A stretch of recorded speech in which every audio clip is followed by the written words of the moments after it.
All right, I'm switching the receptacle in my bathroom over to a GFCI protected receptacle. And one of the reasons for this is because I have a house built in the 50s and a lot of the wires are not grounded. It's just old two-wire system.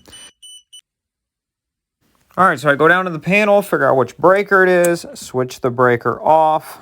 Now I'll go upstairs and I'll verify that there's no power there just so I don't get shocked.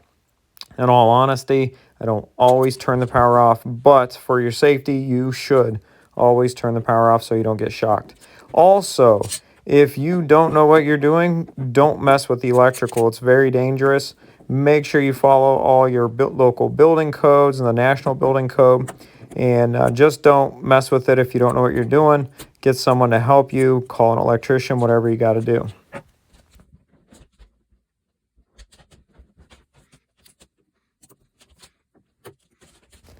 Now I'm starting to take everything apart here and I'm trying to figure out what all the wires are, how many wires there are, and where they all go, and which one's the hot. So I take it all apart and then I do a bunch of investigating. I turn the power on and off a couple times, figure out which one is the hot wire, and I start getting all this disconnected.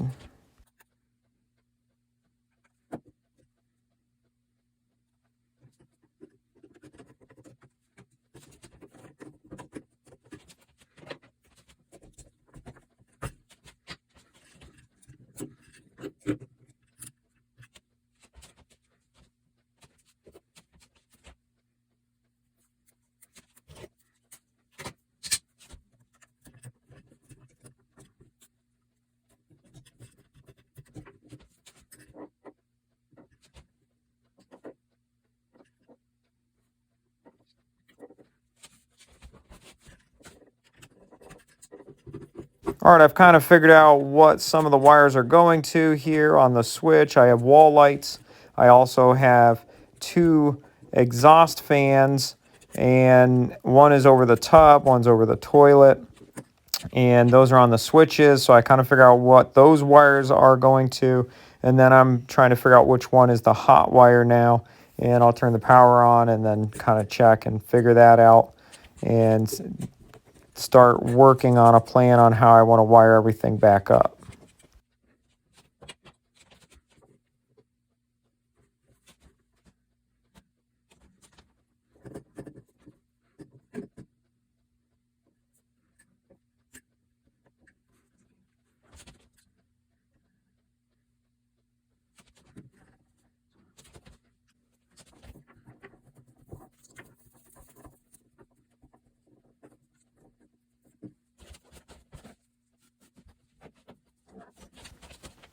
Then I'm going to start taking all this tape off and seeing about disconnecting all these wires from each other. And as I get the tape off, I see that this is actually back when they used to solder the copper wires together. So these are actually soldered together.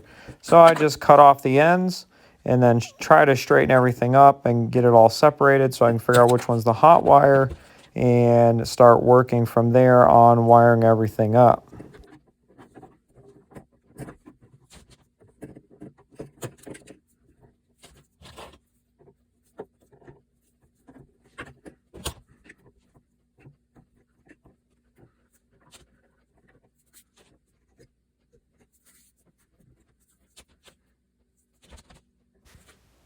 Now it is kind of dark in here because the lights are on this same wire, so I broke out my brand new flashlight that I got from Home Depot, which it was actually Pro Days last week, and I went in and they had this Plinko board set up and I won a flashlight, which was kind of cool. So this is the new GFCI. Make sure you wire it up correctly. There is a line side, which means the hot power coming in, and then there's a load side, which means protected power going out. Just make sure you wire it up correctly so that what you want protected is protected. So now I'm just straightening up all these wires before I strip them and start connecting them all together, trying to make everything look nice and also fit nice together properly.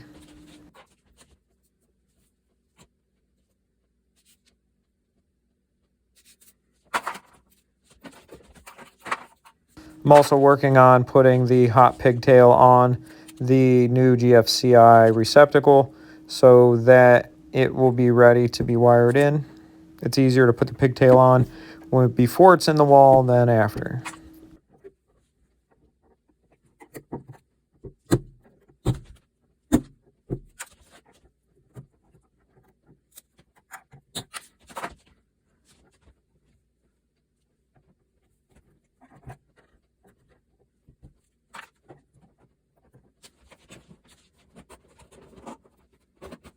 So I'm getting all the neutrals put together here, and then I'll start working on the hot and connecting the hot in with the line going out to feed stuff downstream, and also putting a pigtail on for the GFCI receptacle, and also for the switch to turn on the wall lights.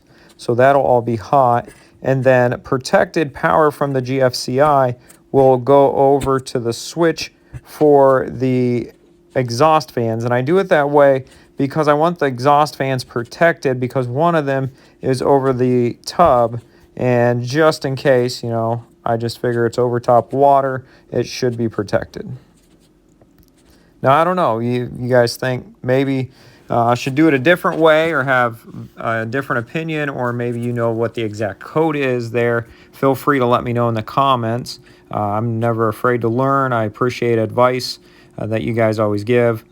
So feel free to let me know what you think, or what you know may be the code, or how it should be done.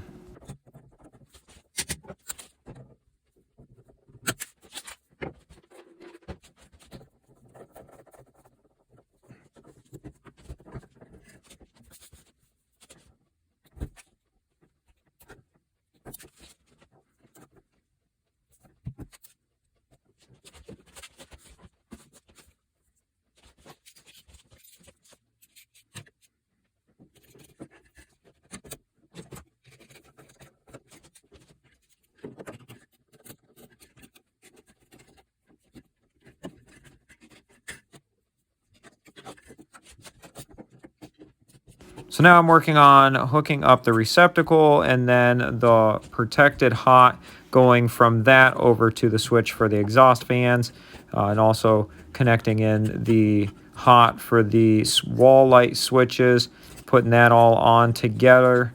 So I'm just working on getting these finally wired up together, and then once they're together, I'll turn the power on and give them a test.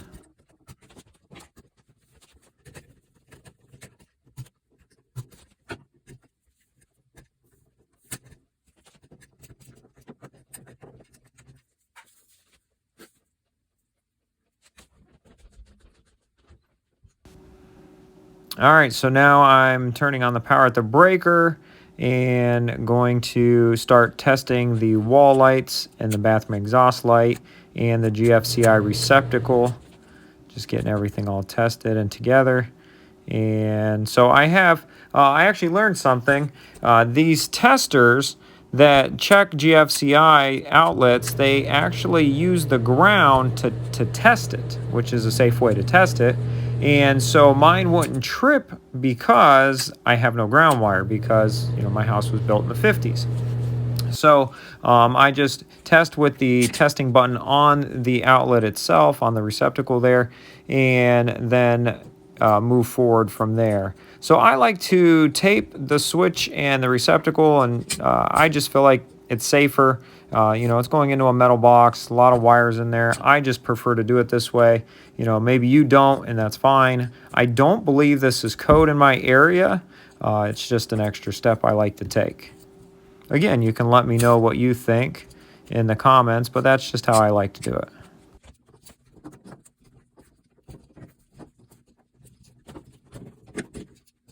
Now my least favorite part, getting these things all pushed into the wall with all these wires, and then trying to get them screwed in. And in this one, the box is actually a little bit deep in the wall, and the screws are just barely long enough to fit.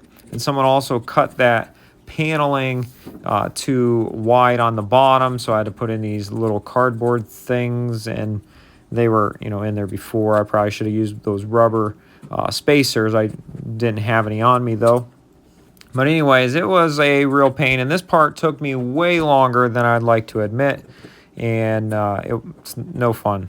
But anyways, finally finishing up on that, and then I'll get the cover plate on and get it all finished up.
All right, getting this new cover plate put on and getting it all finished up. I appreciate you guys watching, and you know, you can support me by subscribing to my channel and liking my videos and commenting on them. The more interaction we get, the better.